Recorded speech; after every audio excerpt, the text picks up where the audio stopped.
Hi everyone, thank you so much for purchasing one of my DIY kits.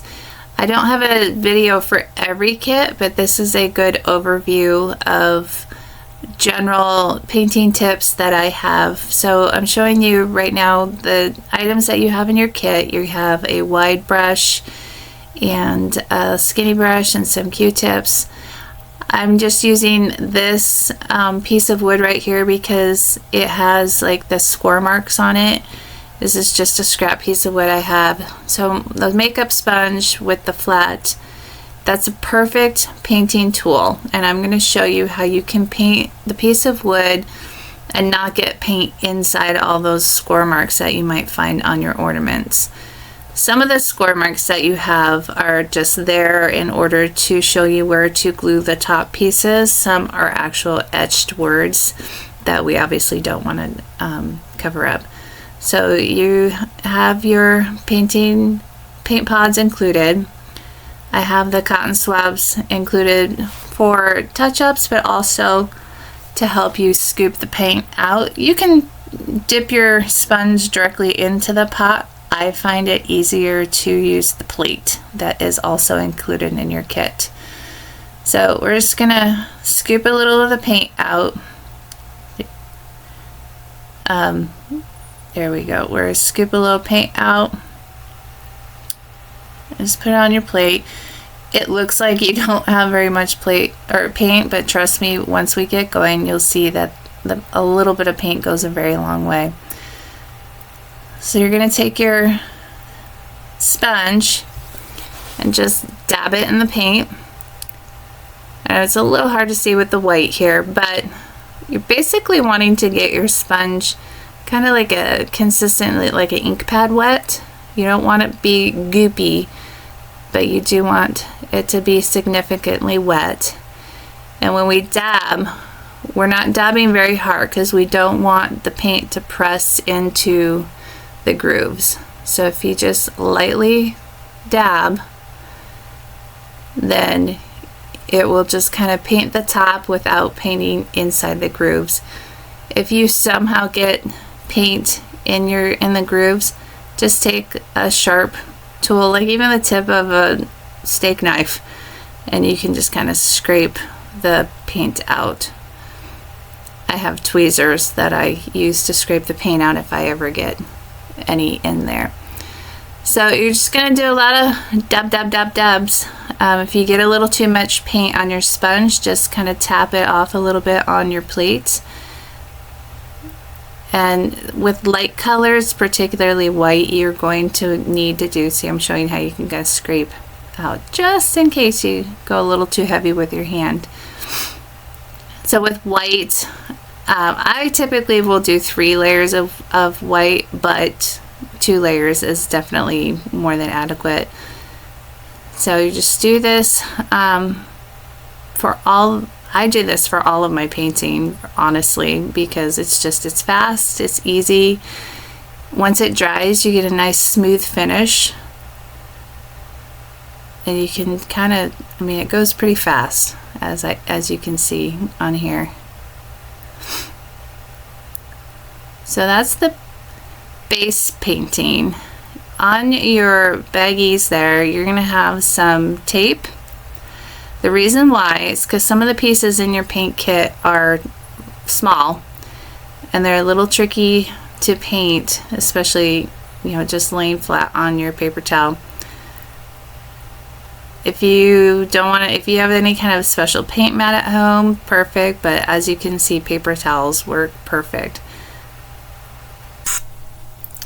So one thing I use is my recycle, and you will get the tape here, and I just take the tape and put it on my recycle, just any kind of scrap piece. You tape it down, and that way you can take your small little pieces and you can just attach them straight to the tape, and it will help you hold the pieces in place while you're trying to paint them. And so you just take a little bit of paint out, put it on your plate, and then it just helps keep your fingers clean. So same thing, just a little bit of paint. You really don't need a lot, especially for these tiny little pieces. So I'm doing this like, this is just my scrap pieces I'm using for the purpose of the video. And you just, same thing, lightly tap. And see how fast you can just paint pieces. Like I said, do a couple layers, let them dry. This acrylic paint dries really fast, so you really won't have to worry about long drying times. And just a couple layers. Once it's done, it's perfect. It's really nice and smooth. I have cats, so sometimes I get cat hair and the paint just floating through the air. If that ever happens, I just use tweezers and it's easy, just pops right out.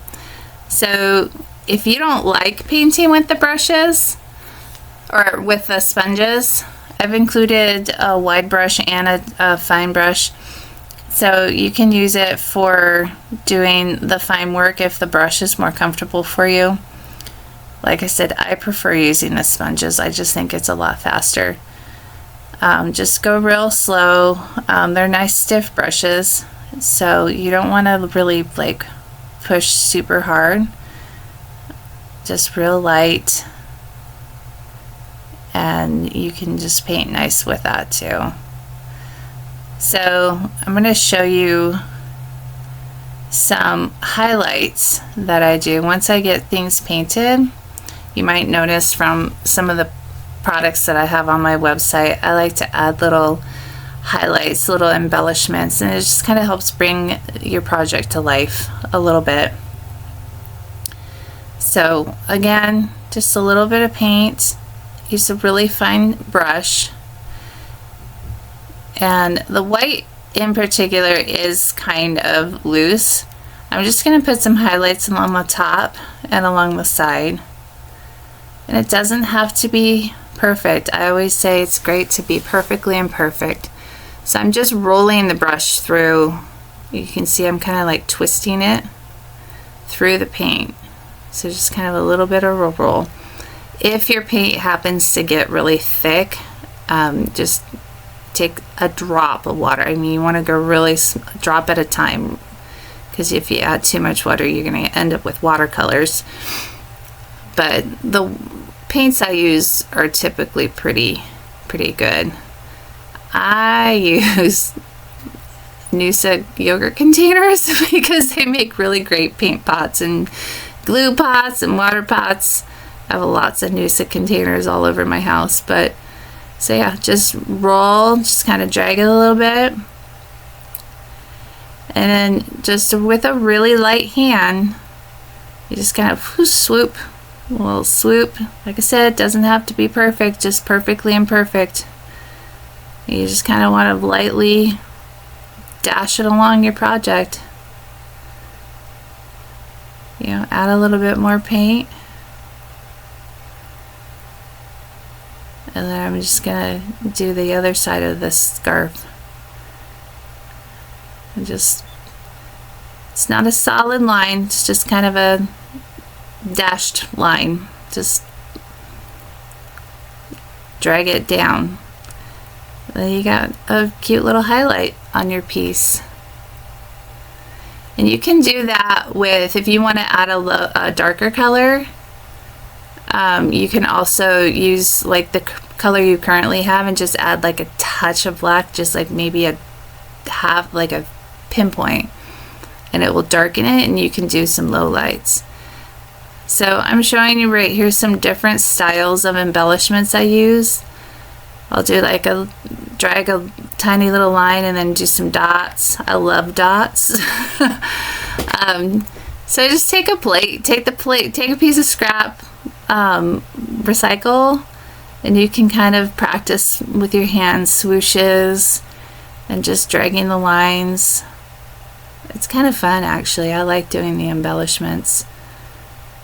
But don't worry about being a masterpiece. You can do, it's meant to look just, you know, hand drawn.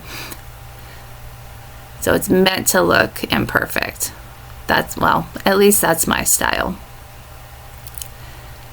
So, but I like to do dots a lot. And just keep your hand light. At the dollar store, they have these embossing tools, and it just looks like a stick with a, well, mine has like a little squishy handle, and on one side is a large metal ball and on the other side is a small metal ball, and if you dip those in paint, they make perfect dots. You can also use the tip of your cotton swabs. These ones that I have are actually different than a Q-tip. They're pretty stiff, and well, they're stiff when you first use them. They do get kind of soft, but you can use the tips of those for dots also if you like that. And you know, you can also use the handle of the paintbrush. Just use the tip of the paintbrush, the non-brush side, and you can make perfect dots too. So, like I said, you'll see on my products that I have on my website, I love dots.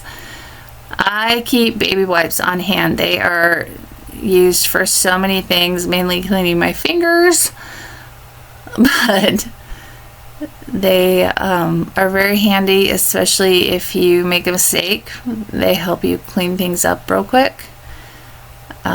This acrylic paint actually does work really well with getting cleaned up from that. Oh, there's the embossing tool. So yeah, it's just one side has a bigger ball and the other has a small ball. I just flip it over and I can do different sizes. But yeah, dollar store. The dollar store actually has a really awesome craft section. You can get some pretty cool tools there. Well, I guess it's not $1 anymore. $1.50, $1.25. I think it's $1.50 in my area. So lots of fun little things that you can just have fun with, the swooshes and the swoops and the dots on your projects. You can follow exactly how I have it in the picture, or you can go crazy and be creative and do your own thing. So you have a few makeup sponges included, and the reason why I don't give you a ton is because once you're done with a certain color, just take pieces or take some scissors and just snip it off and you've got a fresh sponge. So I just kind of clip it as close as I can to like the paint line, and then boom, clean sponge. So what I'll do too, sometimes I'll cut off like a little chunk, like if I'm doing some fine work, like the skinny part of the sponge there, I'll cut that off, and then I have like a really small piece of sponge. It makes it, if I'm trying to do a little bit more of like a hard angle.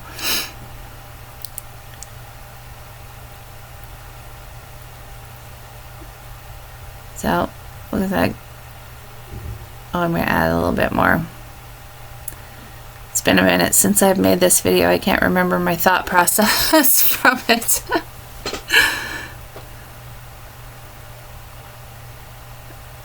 So just have fun. That's the main thing. And you know, if you don't like what you do, paint over it and you can try it again. But I think you'll have fun because it doesn't have to be a masterpiece. It doesn't have to look exactly how I did it. So those makeup sponges, those are also what I use for gluing. You'll see in some of my other videos. Same thing, the glue that's provided. You can either dip straight into the pot, or you can put a little bit of glue onto your plate. But I use those for gluing. You don't want to glob the glue on. You want the back to be tacky, but you know, covered. So, you know, put it on, dab it on with those sponges and get it nice and tacky, and then when you go to glue your piece on, it doesn't glob out the sides. I use Gorilla Wood Glue. That's what's provided.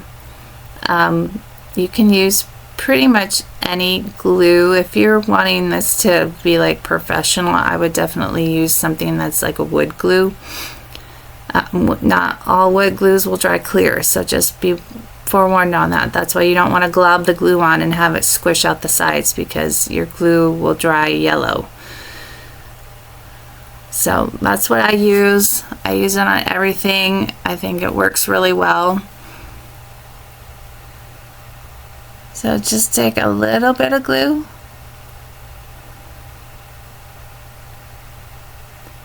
Just a little dab. I got my little snowflake right there. And you'll see just a tiny bit of glue. And if it gets too heavy, just dab it off on your plate a little bit. Again, you just kind of want it to be like an ink pad consistency. And it's hard to see in the video, but it's definitely wet, but it's not oozing over the sides. A lot of the ornaments have score marks already on there, so you know exactly where to put the pieces. But also too, the pictures are included on the box so that you can see. And pretty much every one that I sell, every kit that I sell, I actually sell the finished product. Like, you could buy the already made ornament also. So you can also look on my website to see where the pieces are. But it should be pretty self-explanatory. And again, it's your ornament. You can do exactly what you want. If you want to put the bird on the other side of the snowman, then go for it. Perfectly imperfect. That's my motto. I hope you have a lot of fun. Painting is one of the things I enjoy the most, and I hope that you do too. If you ever have any questions or run into problems, please just reach out to me on my website. I hope you have a great time, and thanks again.